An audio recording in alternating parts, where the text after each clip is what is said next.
નમસ્કાર મિત્રો, ગુજરાત સમાચાર ટીવીમાં તમારું સ્વાગત છે। દેશ અને દુનિયાના તમામ સમાચારો જાણીએ એ પહેલા ચેનલમાં નવા હોય તો ચેનલને સબસ્ક્રાઇબ અને વિડીયોને લાઇક કરી દેજો। સૌપ્રથમ હવામાન સમાચારમાં વાત કરીએ તો 22 ડિસેમ્બરથી હાડ થઈ જતી ઠંડી પડશે। હવામાન નિષ્ણાત આંબાલાલ પટેલની આગાહી। ગુજરાતમાં ઠંડીનું જોર વધ્યું છે। વહેલી સવારે કાતિલ ઠંડીનો અનુભવ થઈ રહ્યો છે। હિમાલય તરફથી આવતા બર્ફીલા પવનની ગુજરાતમાં અસર જોવા મળી રહી છે। બર્ફીલા પવનને લીધે મોટાભાગના શહેરોમાં લઘુત્તમ તાપમાનનો પારો 2 થી 5 ડિગ્રી સુધી પહોંચ્યો છે। ઠંડીથી બચવા માટે લોકોએ તાપણાનો સહારો લીધો છે। ઠંડી વધતા લોકોએ ગાર્ડનમાં કસરત કરવા આવતા લોકોની સંખ્યા પણ વધી છે। આ વર્ષે ઉત્તર ગુજરાત અને સૌરાષ્ટ્રમાં વધુમાં વધુ ઠંડી પડવાની શક્યતા હોવાની હવામાન નિષ્ણાત આંબાલાલ પટેલે આગાહી કરી છે। તેમણે કહ્યું કે ગુજરાતમાં 22 ડિસેમ્બરથી હાડ થીજવતી ઠંડી પડશે। તો ફટાફટ સમાચારમાં વાત કરીએ તો ગુજરાત બોર્ડની પરીક્ષાની તારીખમાં ફેરફાર। ગુજરાત શિક્ષણ વિભાગ દ્વારા ધોરણ 12 સામાન્ય પ્રવાહની બોર્ડની પરીક્ષાની તારીખમાં ફેરફાર કરવામાં આવ્યો છે। જેમાં 14 માર્ચ સરકારે ધૂળેટીની રજા જાહેર કરી હોવાથી તારીખોમાં ફેરફાર કરવામાં આવ્યો હતો। જેમાં માર્ચની 13 અને 14 તારીખના રોજ પેપર લેવામાં આવશે નહીં।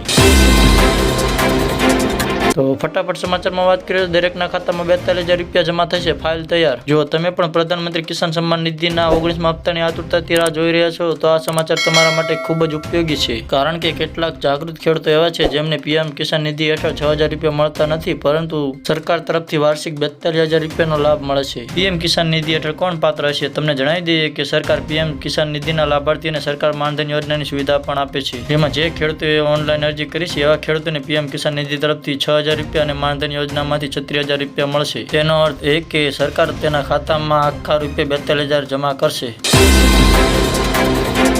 તો ફટાફટ સમાચારમાં વાત કરીએ તો આણંદમાં રોડ સાઈડ આવતી લક્ઝરી બસના ડ્રાઈવરે 2 લોકોને કચડી નાખ્યા। આણંદના તારાપુરમાં રોડ સાઈડ આવતી લક્ઝરી બસે 2 લોકોને કચડ્યા હોવાની વાત સામે આવી છે। જેમાં 2 લોકોની ઘટના સ્થળે મોત થયા છે। સાથે સાથે રામોદડી અંડરપાસ પાસે આ ઘટના બની હતી। રામોદડી અંડરપાસ પાસે આ અકસ્માત સર્જાયો હોવાથી અકસ્માતમાં બાઇક સવારનું માથું ધડથી અલગ થઈ ગયું હતું અને પોલીસે ઘટના સ્થળે પહોંચી વધુ તપાસ હાથ ધરી છે।